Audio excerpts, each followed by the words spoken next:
Jaya Radha Madhava Kunja Bihari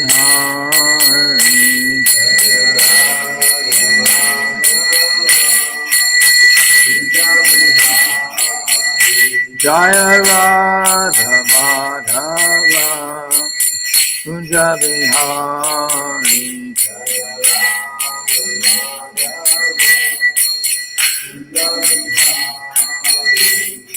Gopi Jana Baba Hridayadhari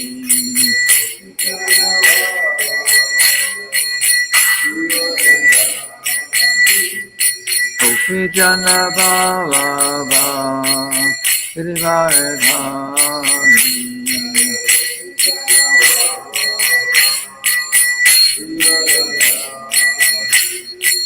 Yashoda Nandana Bhaja Jana Randana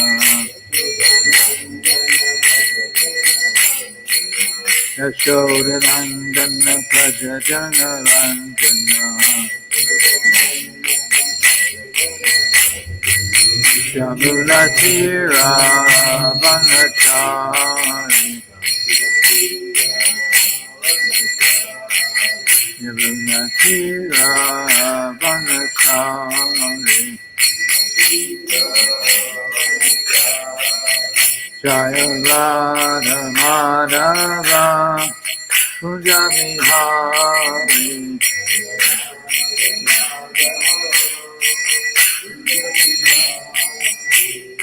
Gopi Jana Vallabha Hridayadhari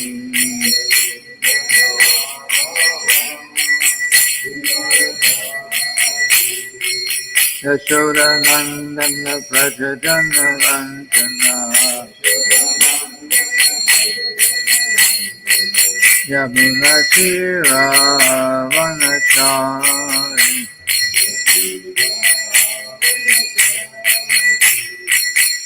Hare Krishna Hare Krishna Krishna Krishna Hare Hare Hare Rama Hare Rama Rama Rama Hare Hare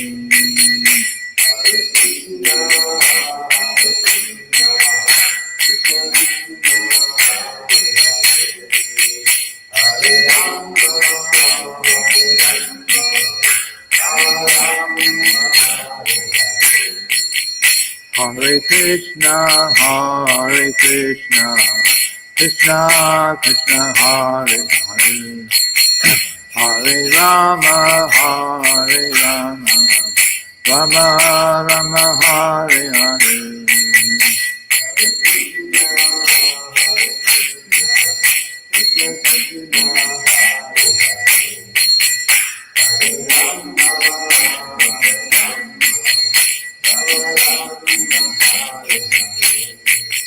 Hare Krishna Krishna Krishna Hare Hare Hare Rama Rama Rama Hare Hare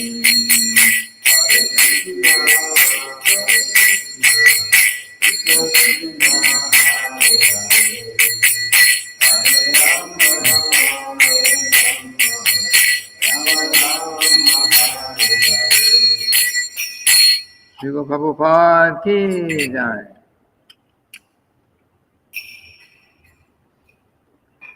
So,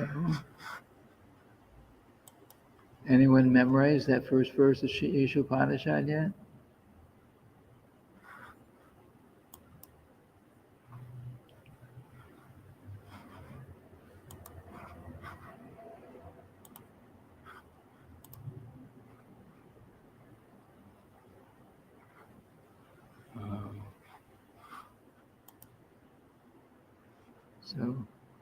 So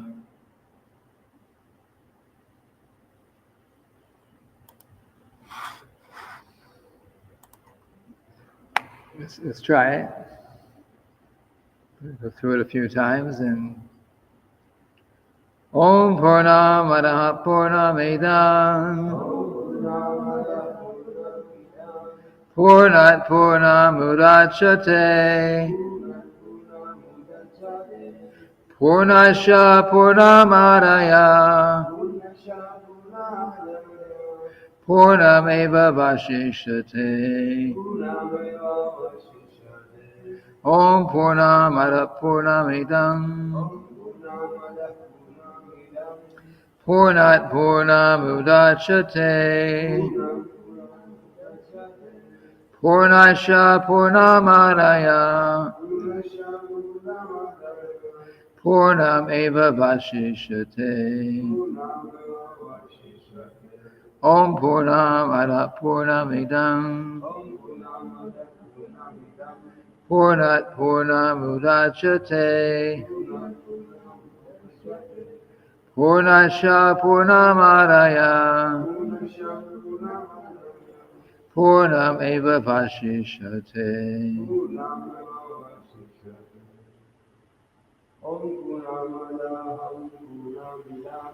Om Purnamada Purnamidam Purnat Purnamudachyate Purnasya Purnamadaya Purnameva Vashishyate Om Purnamada Purnamidam Purnat Purnamudachyate Purnasya Purnamadaya Purnameva Vashishyate. Almost out looking. Good, good, making progress. So, when we actually do the course, this will definitely be a memorization verse. Translation is, the personality of Godhead is perfect and complete, and because he is completely perfect, all emanations from him, such as this phenomenal world, are perfectly equipped as complete wholes. Whatever is produced of the complete whole is also complete in itself. Because he is the complete whole, even though so many complete units emanate from him, he remains the complete balance. Anyone know that one from memory? Not yet. No. Huh? It's okay. We'll keep going over it. So let's go on to the Srimad-bhagavatam verse. Hare Krishna. Okay. Om Namo Bhagavate Vasudevaya. Om Namo Bhagavate Vasudevaya. Om Namo Bhagavate Vasudevaya. So we're reading today from the Srimad-bhagavatam, 8th Canto, 5th chapter, text 31.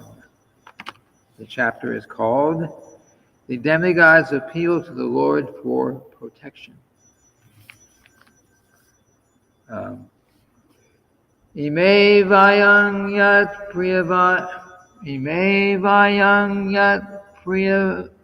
priyayaiva tanva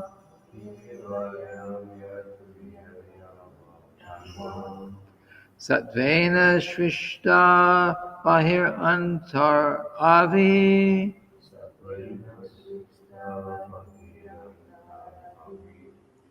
Gatingna Sukshman Rishayascha Vidmahe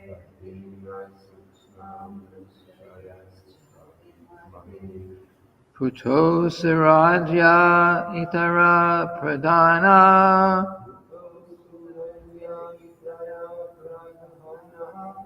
Ime vayang yat priyayaiva tanva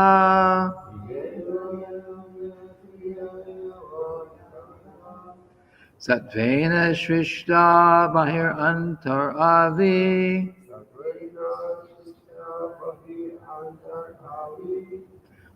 Katingna Sukshman Rishayash Chavidmahe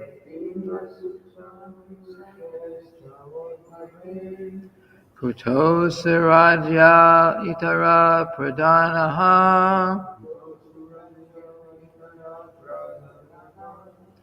Ime Vayang Yat Priyayai Vatanva Satvena Shrishta Bahir Antar Avi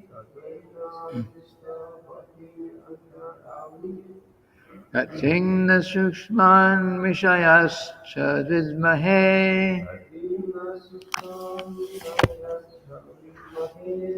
Kuto Siraja Itara Pradanaha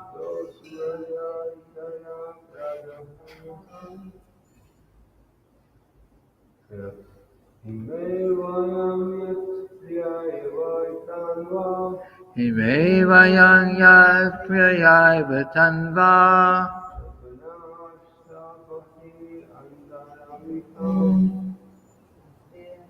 Bahir Antar Avi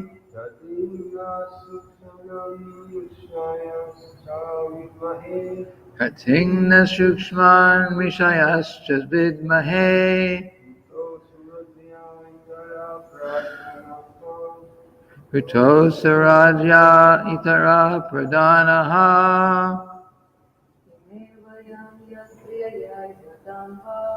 Ime Vayang Yat Priyayai Vatanva Satvena Shrishta Bahir Antar Avi Katingna Sukshman Mishayas Chadvidmahe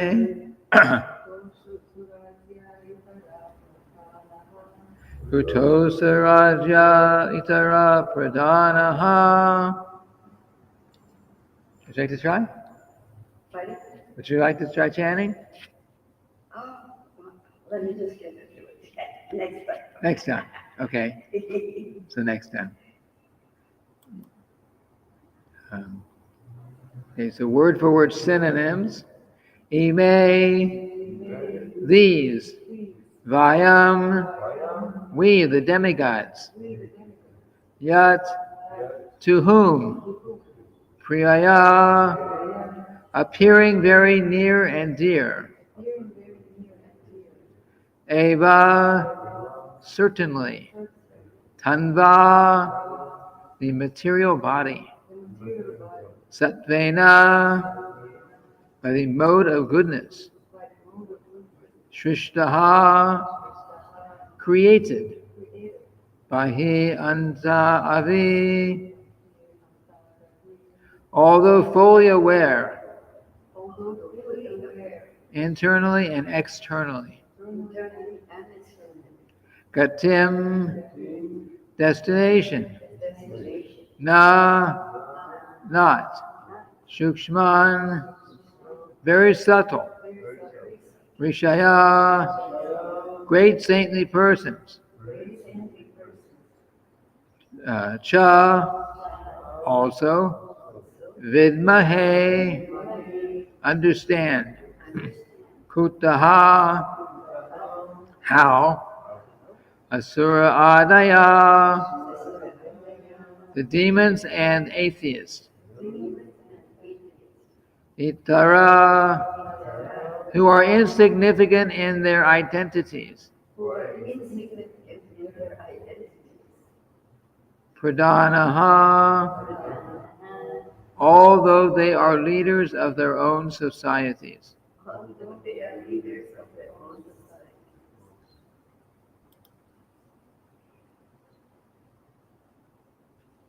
So the translation, this is spoken by the demigods, or actually maybe Lord Brahma on behalf of the demigods. Since our bodies are made of sattva guna, we, the demigods, are internally and externally situated in goodness. All the great saints are also situated in that way. Therefore, if even we cannot understand the Supreme Personality of Godhead, what is to be said of those who are most insignificant in their bodily constitutions, being situated in the modes of passion and ignorance?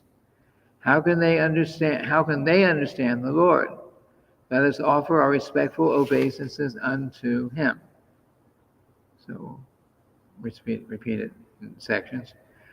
Since our bodies are made of sattva guna, we the demigods are internally and externally situated in goodness. All the great saints are also situated in that way. Therefore, if even we cannot understand the Supreme Personality of Godhead, what is to be said of those who are most insignificant in their bodily constitutions,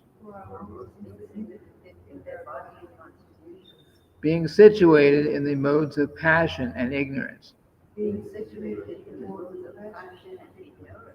How can they understand the Lord?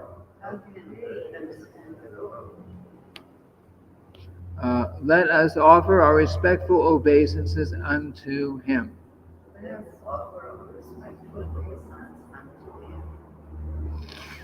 Now, Srila Prabhupada's purport. Atheists and demons cannot understand the Supreme Personality of Godhead, although he is situated within everyone. For them, the Lord finally appears in the form of what? Death.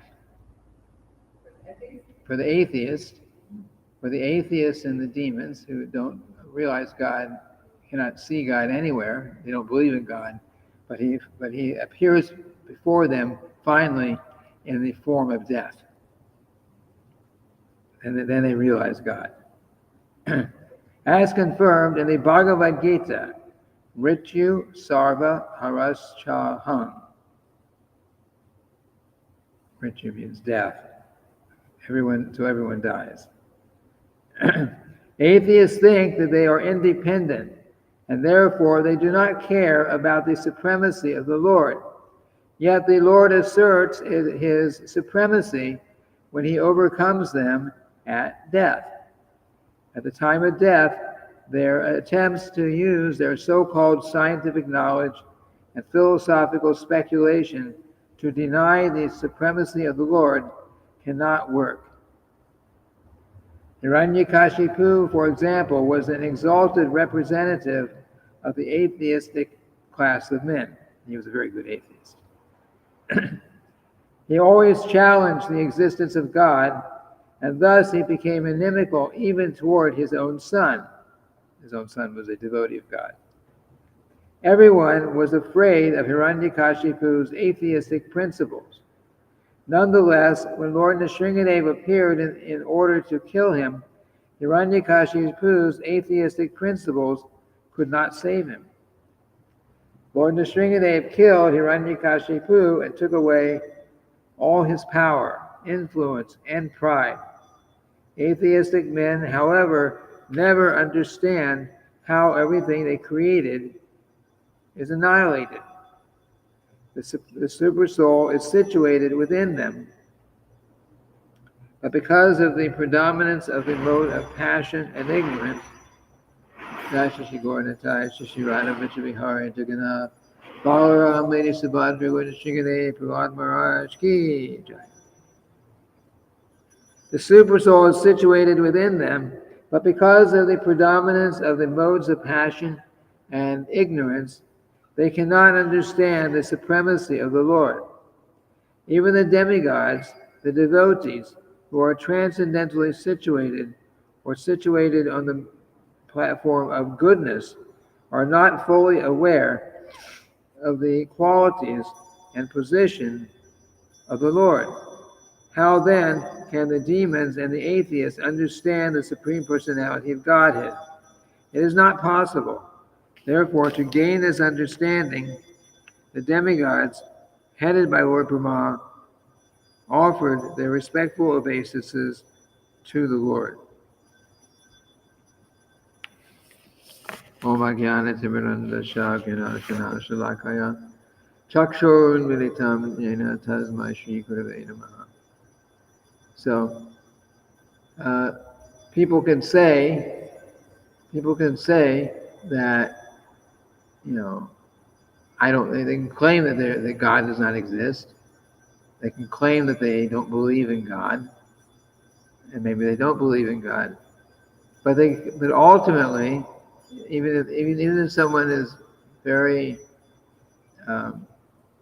seriously fighting and denying in every way throughout their whole life the existence of God, they may even convince others by their bad philosophical explanations about things, or the material scientists, for many of whom are actually atheists. They will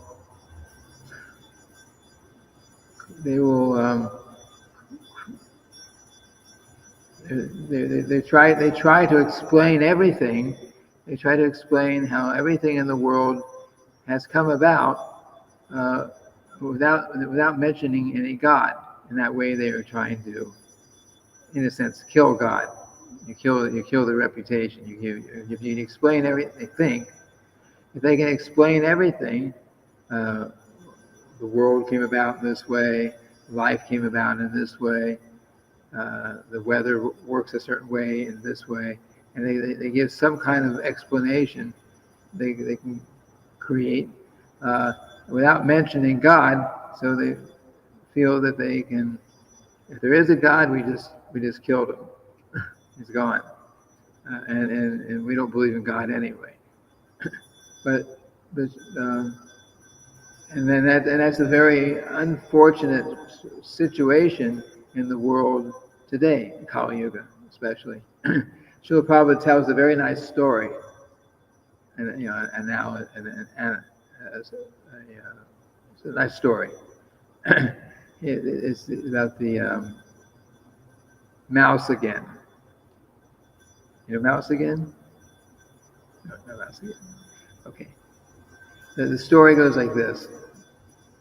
There was a yogi who was, mystic yogi. He had some ability to do mystical things that ordinary people can't do.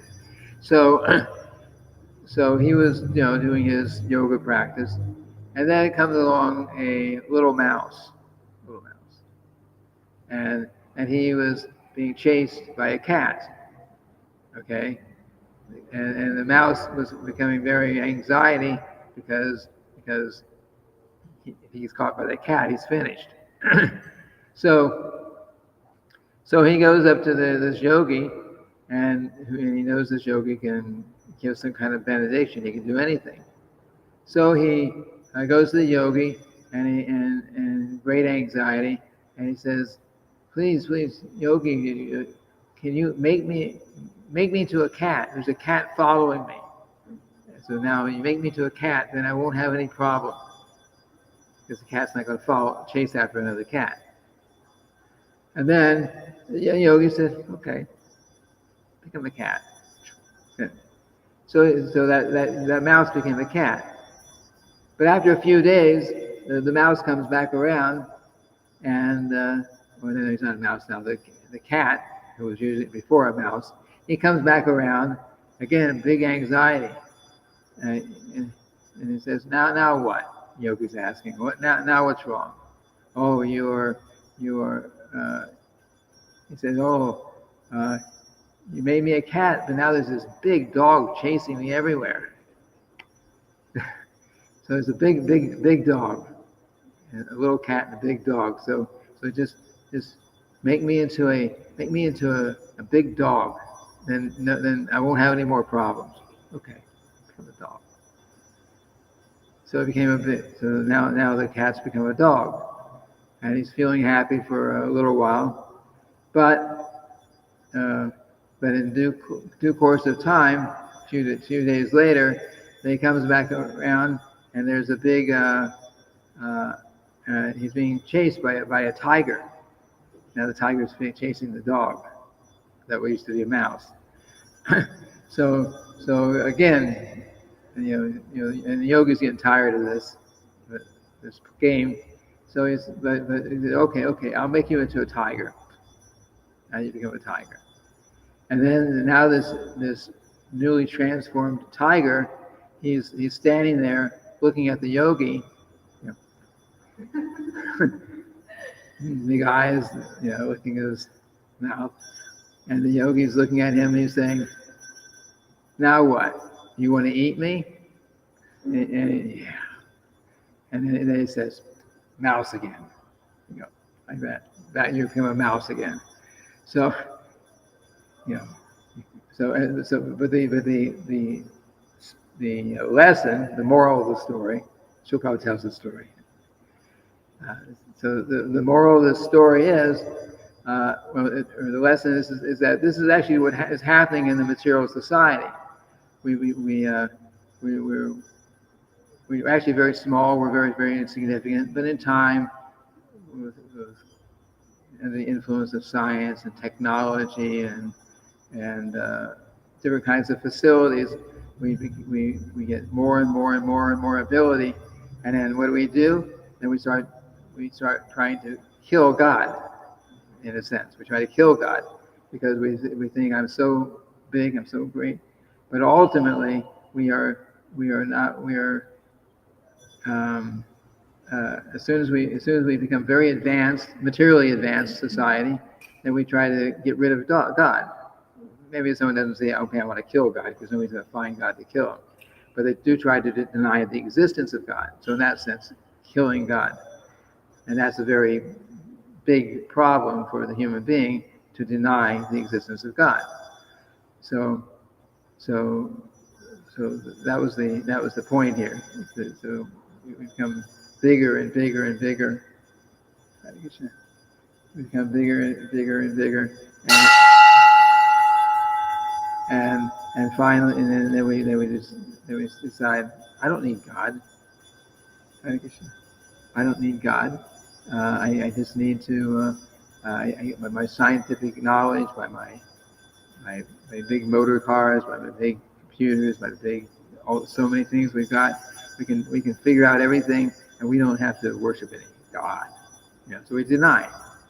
But that is a big problem, and what happens is ultimately you get mouse again. You go back, because if we, in this lifetime, if we completely deny the existence of God, next lifetime we don't get a human body.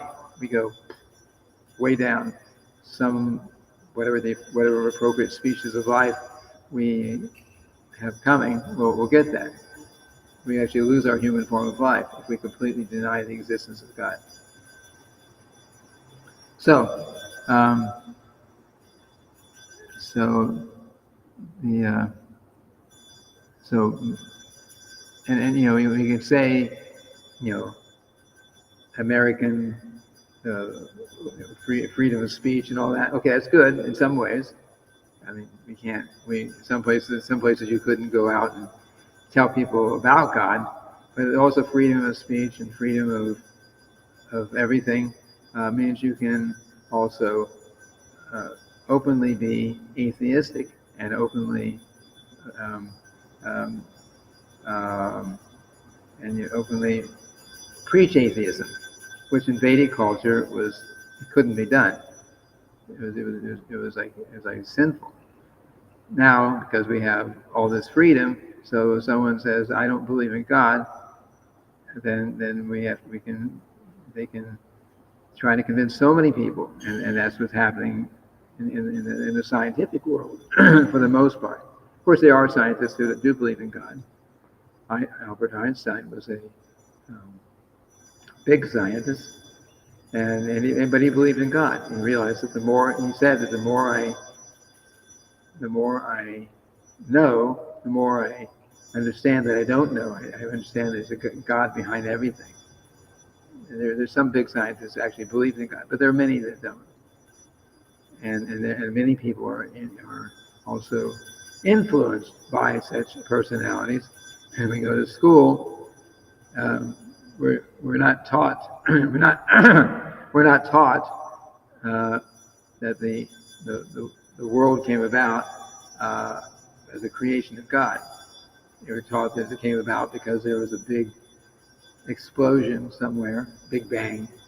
They call it the Big Bang theory, because they can't explain where the things came from that exploded. So, but they say the Big Bang theory, and everything just started like without any control, it started falling together, and then we have this. Now we have, after a few billion years, we have all this life and thousands of species of life, and so many things working in nice order. But there's just saying it all happened by accident. So that's, if you're in school, unless you're in like a religiously based school, you'll be taught like that, and that's problematic, because sometimes people we grow up, and in school, Sunday school, church, like that, they're taught, God had created everything. There may be different levels of understanding. There may be different levels of understanding how God created everything, but you understand the general understanding is that God created everything, and He is supreme, and we need to worship Him, and we need like that. And then you go to school, and then you're taught how everything came about, and there's no mention of God. And then some years ago, well, many years ago, I was just entering high school, or maybe just before that. I came to the beginning of the school year, and one very important, I thought it was very important, part of the day in the school had changed, because we used to, from the time I was, however big I was when I was about 5-6 years old, from the very first thing in the morning, as soon as the bell rang and school started, there were two things that you did in our schools, in America, in schools, and everyone said the Pledge of Allegiance to the American flag, which also mentions God, one nation under God, like that. And you also said together the Lord's Prayer, Our Father who art in heaven, hallowed be thy name. It's a prayer, which is, anyone who's gone to a Christian church in there would understand that. So we said that, and it was just a part of the morning program in the school. And then that was going on, but after 8, 9, 10 years or so of me seeing it, and it started way before I was going to school. Then one year I came to school. It was my 8th grade or 9th grade or something in school, and I said, "What happened?" Then I missed the morning program, missed the first part because it wasn't there.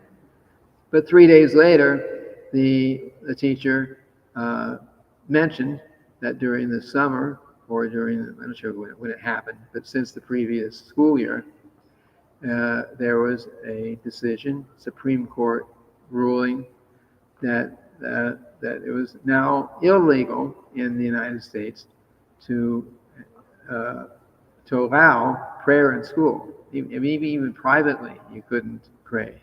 You're told you're not allowed to pray in school. You cannot be caught praying in school. I mean, they just took God out of school. Any school or only public school? Public schools. This is a public school. How about the principle of freedom of religion? Well, they say, for one who is an atheist, the argument was, we say religion means the laws of God. But the atheistic argument is that religion is some belief that you, a very strong belief that you have that guides your life. And so they say we have a very strong belief that there is no God. And this was an atheist, and this thing came to court because one lady, what's her name? Madeline Murray O'Hare. I still remember that name. Madeline Murray O'Hare. She had a child who was in the public school. She was an atheist, so I guess he was an atheist too. She was being taught in that way, the child. And he came home and told his mother that we're having to make this prayer in school. You tell me there's no God, and yet they're saying we're required to pray in school, like that. And so she took it to court, and she must have gotten a lot of support, because to go all the way from whatever court she started in, all the way up to the Supreme Court, the top highest court in the country, requires a lot of money and a lot of problems. But anyway, somehow or other she went through all that, and they finally decided that, okay, the same freedom of speech, freedom of religion, and all that meant that if your religion, you said, was to be an atheist, then you also had that freedom of religion, to not believe in God. And no one in the school system could make you even mention God if you wanted to not believe in God. You didn't have to even, they just took the whole thing out. Now, I don't know what's happened since then. I haven't been keeping up with it. But I also remember that same year that they did that, that's when I first started hearing about, kids, students, using drugs in school. And I never heard about a drug. What is a drug? I never was into those things. But I started hearing about it that same year. I started hearing about kids, teenage kids, and going and also illicit sex and these things. All this stuff. I started hearing about these things. Maybe it was going on before, but I felt that it was happening because the school, basically, our authorities at that time, for most of the year, every year, were basically saying that, hey, we don't believe in God, because that's who it was taken out of school. So anyway, but then so many problems came about because of that in the society.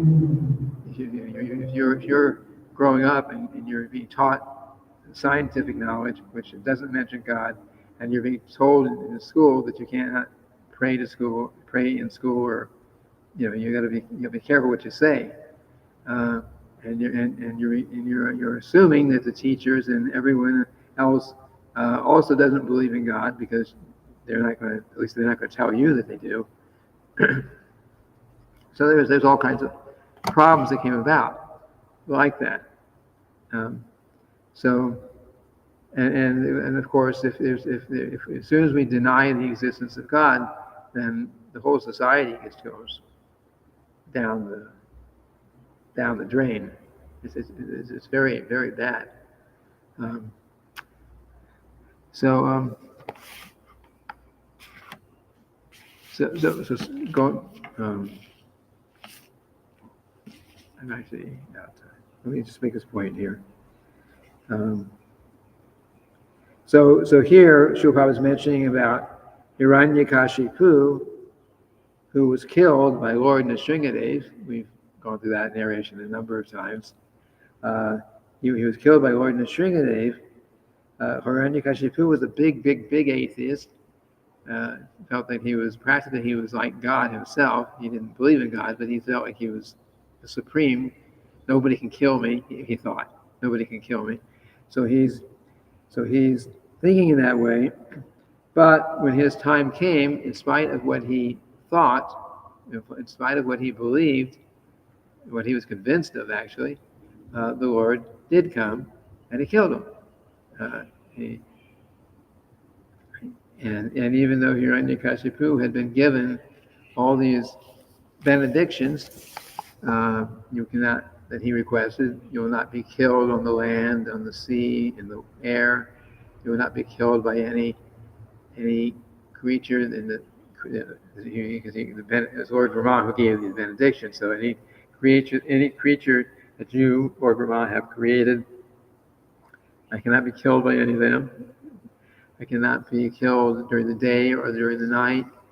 I cannot be killed inside or outside in some other conditions.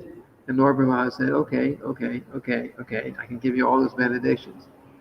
So he figured he tricked Lord Brahma, because Lord Brahma had already told him, I cannot make you immortal. It's not possible. I cannot make you immortal because I can't give you something that I don't have, and I definitely will die one day. So Lord Brahma gave him all these other benedictions and Hiranyakashipu assumed that he was immortal because he thought he covered all the bases. But in due course of time, when the time was right, Lord Nrsingadev came to save Prahlad Maharaj, his devotee, and he killed the Lord. He didn't kill the Lord. He killed Hiranyakashipu. The Lord killed Hiranyakashipu, and he still kept all those benedictions intact. He killed him.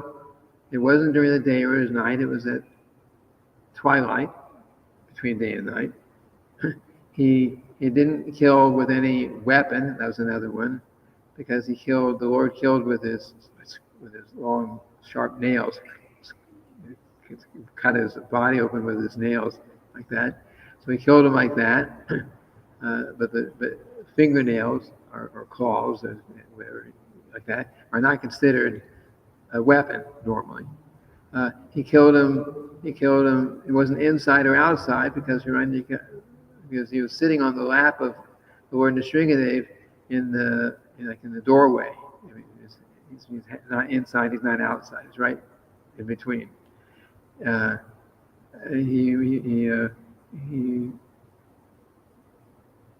of course he was killed by Lord Nrsingadev, so he wasn't killed by any animal or any creature that was created by Lord Brahma, because Lord Brahma did not create Lord Nrsingadev. In so many ways.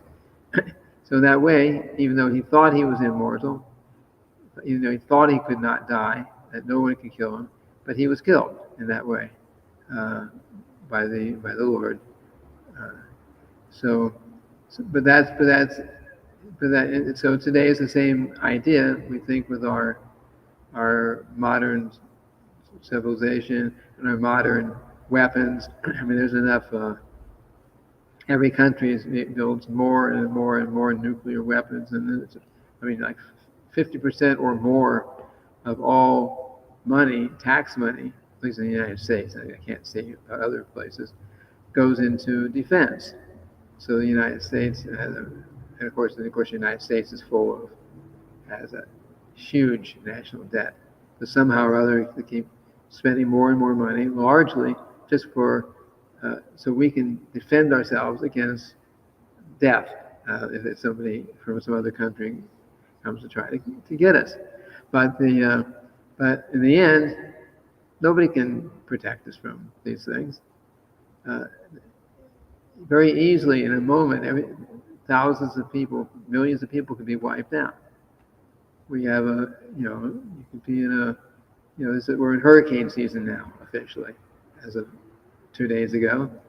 So if you're in a certain place, and it's a hurricane or a tornado, and it goes through a town, they show up unexpected, and in a few minutes it just sort of rips apart everything around it. So you can say, okay, I have all these plans of how to avoid being hurt by these storms, but it happens. It's karma. So in this verse here, the purport Srila Prabhupada is making it clear that even if you're in the mode of goodness, like the demigods are basically a mode of goodness. That's because they're elevated like that, then that they're in heavenly planets and they're in mode of goodness. But even they struggle to understand the Supreme Personality of Godhead. It's only possible through devotional service. And in the heavenly planets, it's a little bit distracting there because because in the heavenly planets, the facility for sense gratification is very extraordinary. We cannot really imagine it compared to here. But if those who are there, the sense gratification is so nice that it's very hard to concentrate on spiritual understanding. So they also have a hard time in the heavenly planets realizing God, even though they are basically in the mode of goodness. What to speak of people who are in the passion and ignorance and who just don't have knowledge of God, who don't believe in God, how much problem we have there. So we, as I always conclude, we know about what we should be doing. We have the opportunity, we have the process of becoming Krishna conscious, so we should take advantage of that. Chant Hare Krishna, avoid the sinful activities, observe the Ekadasis. It's very good. And just keep engaged in devotional service as much as we can. Try to learn, understand the philosophy better, so we can also give this knowledge to others. We have all this opportunity, so we should always take advantage of what we have. Because if we become big and atheistic and forget everything, then Krishna can always very quickly take everything away from us. So we have that free will. If we decide to I didn't like such and such thing or such and such person in this movement, I'm just getting out of here, then you can go back to so many bad habits and completely forget about God if that's what you want. But we shouldn't allow that to happen because we don't know next lifetime where we're going to end up. Anyway, I've gone over time, but I will leave time for questions. Yes. No questions? Really? So the Hiranyakashipu that they were talking about, Hiranyakashipu that... Hiranyakashipu, yes. Yeah. So Dhruv Prahlad is the person who that he did not allow him to sit in his lap, right? I think we're thinking two different histories. You're thinking about sitting in the lap was probably Dhruva Maharaj. Prahlad was Prahlad was a great pure devotee of Krishna, and his father was a demon. Because he did not worship his father who was the king, that's why, right? And then when he was called Lord, and then Hiranyakashipu came, because he came in the form of half man and half lion. Yes, he right? did. Yes, he did. You're talking about that. We're talking about we're in the Sringadaeva. Yes. Okay. Yes. So that Hiranyakashipu was a big demon, took control over the whole universe, but his he was so bad, but his son was actually a pure devotee of Krishna, which Hiranyakashipu could not tolerate. You can imagine. He insisted to his son that he should only worship him, not any other god. And the Dhruv Prahlad did not. Yeah. He did not want it to do. That's right. Prahlad Maharaj would not. He could not worship his father. In fact, when his father asked him some question, he said, "My dear best of the demons, this is what I learned in school today." My dear best of the demons. Okay, you're not just an ordinary demon. You're a very good demon. You're the best of the demons. And this is what I learned. What I learned. Shravanam, Kirtanam, Vishnu, Smaranam, Padasevanam, Archanam, Vandanam, Sakyam, Dashanam, Atmanivedanam. The hearing, chanting, remembering, and the other forms of devotional service. This is to God. So, of course, Hiranyakashipu is God. You believe in God? You're worshiping God? You couldn't tolerate it because he was a real atheist. Okay. So if demigods are having trouble, bringing all of the sense gratification activities on the heavenly planets, can they possibly go to Earth, come to Earth? Srila Prabhupada said the demigods, which words were, the demigods are lining up to take part in this Krishna consciousness movement. They want to. Yeah, they want. Yeah, they want to be able to come here, take part in this movement because they can see the heaven. We can't see what's going on there, but they can see what's going on here. As demigods. That's an ability. So they understand what's going on.